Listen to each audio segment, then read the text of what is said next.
The first time I turned the key in the door of my new condo, I felt like I was unlocking a piece of my soul.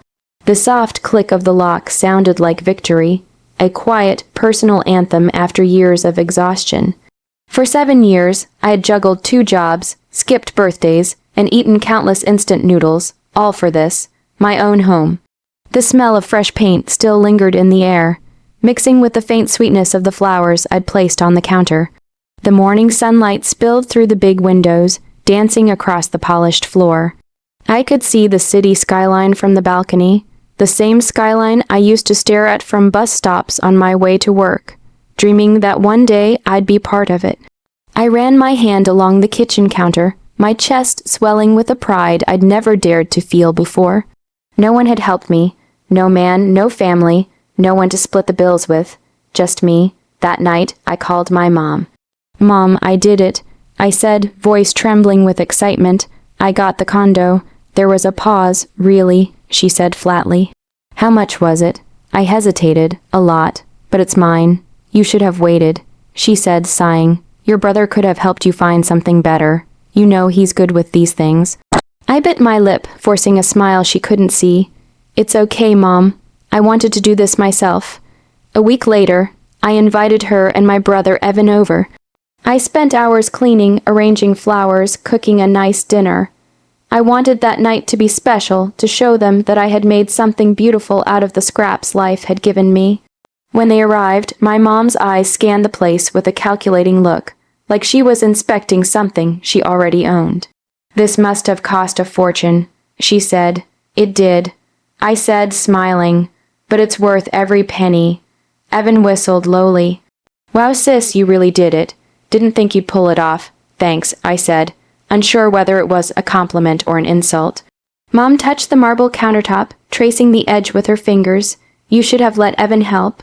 It's too much for a girl to handle alone." The words hit like a stone to the chest. I laughed awkwardly, hoping she didn't see how much it hurt. "Mom, it's fine. I can handle it." She gave a half smile. "I'm just saying, your brother's always been responsible. You could learn a thing or two from him. That was the thing about my mother. Every compliment for me came wrapped in a comparison to Evan. Growing up, he was the sun, and I was just a planet spinning in his shadow." After dinner, when they left, I sat on the couch in silence. The apartment felt different, less like a home, more like a test I had already failed. I told myself it didn't matter. I had achieved something huge, but deep down, a small voice whispered, "She'll never see it as yours." I brushed the thought away and looked out the window at the glittering city lights. I didn't know it then, but that moment of quiet pride would be the last peace I'd have for a long, long time. Forward. I decorated the condo slowly, one paycheck at a time. Every corner started to look like me. A soft gray rug, framed art from thrift stores, the faint smell of vanilla candles. It wasn't perfect, but it was mine. Then one gray afternoon, as rain tapped gently on the balcony glass, there was a knock at the door. I wasn't expecting anyone. When I opened it, I saw her, my mom, standing there in her old beige coat, holding a manila folder pressed to her chest. Behind her, Evan stood with that same unreadable smirk he always wore when he thought he knew something I didn't. "Mom," I asked, confused, "what are you doing here?" She smiled, the kind of smile that never reached her eyes. "Can we come in, sweetheart? It won't take long." Something in her tone made me uneasy, but I stepped aside anyway. She walked straight to the dining table, set down the folder, and began spreading papers across it. Evan helped himself to coffee like he owned the place. "Okay," I said slowly, crossing my arms. "What's this about?" "It's just some routine paperwork," Mom said in her practiced, casual tone. "A small legal formality. My friend who works in real estate said it's smart to list a family member as a co-owner, just in case anything happens to you. You know, safety and all that." My eyebrows furrowed. "A co-owner? Why would I do that?" She laughed lightly. "Oh, Lena, don't make such a big deal out of it. Evan's your brother. He can help you with the bills, maybe even handle things if you get sick. It's not like he's taking over." Evan looked up from his cup, smirking. "Yeah, sis, it's just a name on paper, family helping family." Something in his tone felt rehearsed. I glanced at the documents and froze. My condo's address was on the first page. The title form was already filled in, with Evan's name beside mine. My heart began to pound. You already prepared this. Mom's face hardened, her mask slipping. Of course, I had to do some of the legwork since you never ask for help. I even covered a few legal fees for you. Legal fees? For what? I never agreed to this. She straightened, eyes cold now. Lena, don't be dramatic. You've always been ungrateful. Your brother helped with the down payment. Did you really think you did this alone? The words hit me like a punch. What are you talking about? I paid for everything myself. Her voice rose, sharp and angry. Don't lie to me. This is your brother's house. You bought it for the family. The room fell silent except for the rain outside. I stared at her, my pulse roaring in my ears. On the table, among the papers, I saw what looked like loan records signatures that looked eerily like mine. My knees went weak. You forged my name. I whispered. Mom crossed her arms. Watch your mouth, young lady. You wouldn't have anything if it weren't for us. Now be reasonable and sign. Evan didn't say a word. He just smirked again. Something in me shattered that moment. Not just my trust, but the tiny thread of hope that family could ever mean safety. I didn't sleep that night. The rain had stopped, but its rhythm still echoed in my chest. My mother's words looped in my mind. This is your brother's house. Every time I closed my eyes, I saw her face, sharp with anger, and those papers, heavy with betrayal. By morning, my resolve was set. I wasn't going to let her manipulate me again. I called her, my voice trembling but firm. Mom, we need to talk. Come alone. No, Evan. She arrived 2 hours later, carrying the same folder. Her smile was stiff, rehearsed. Lena, I hope you've come to your senses. I don't want this to get ugly. Ugly, I repeated. You forged my signature and tried to steal my house. How much uglier can it get? Her expression twisted. Don't use that tone with me. I'm your mother. I laughed, a sound that came out more like a sob. A mother doesn't trick her daughter into signing away her home. She crossed her arms, eyes narrowing.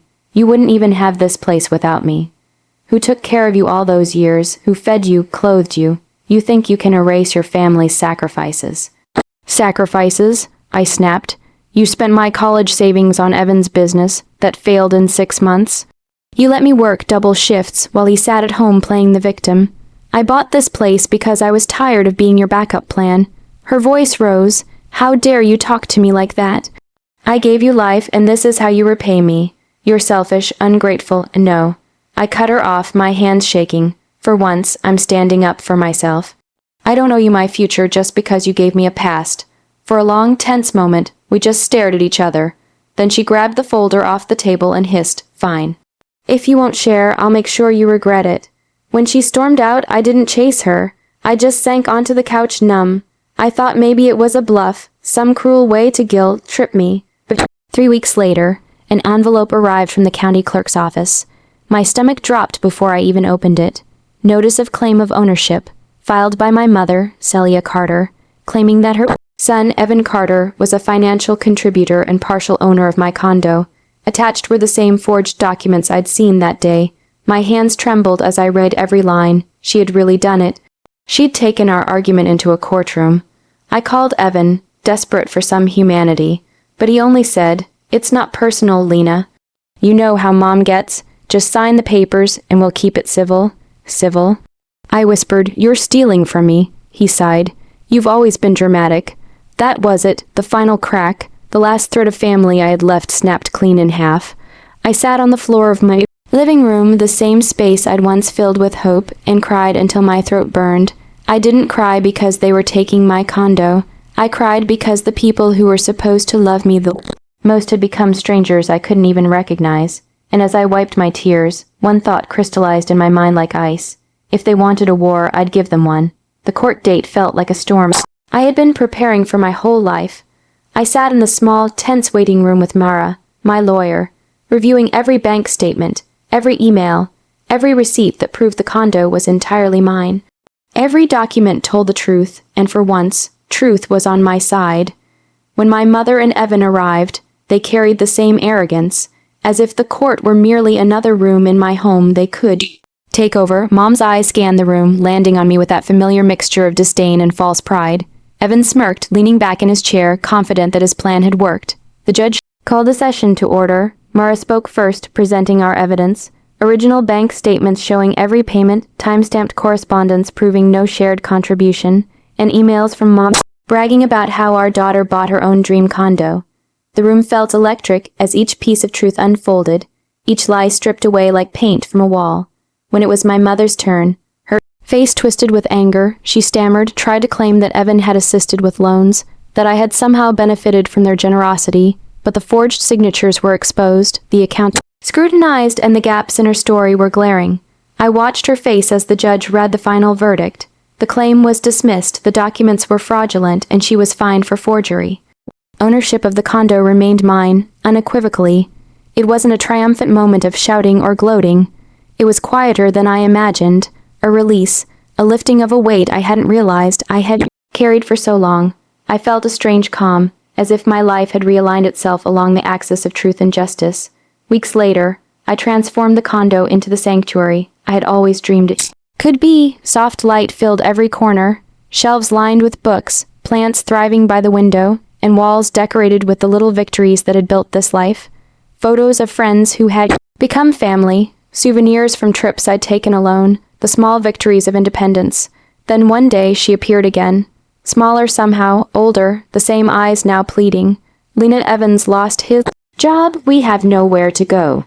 Please, for a heartbeat, the little girl in me, the one who wanted her mother's approval, who wanted her brother to love her, wanted to open the door, but the adult Lena knew better.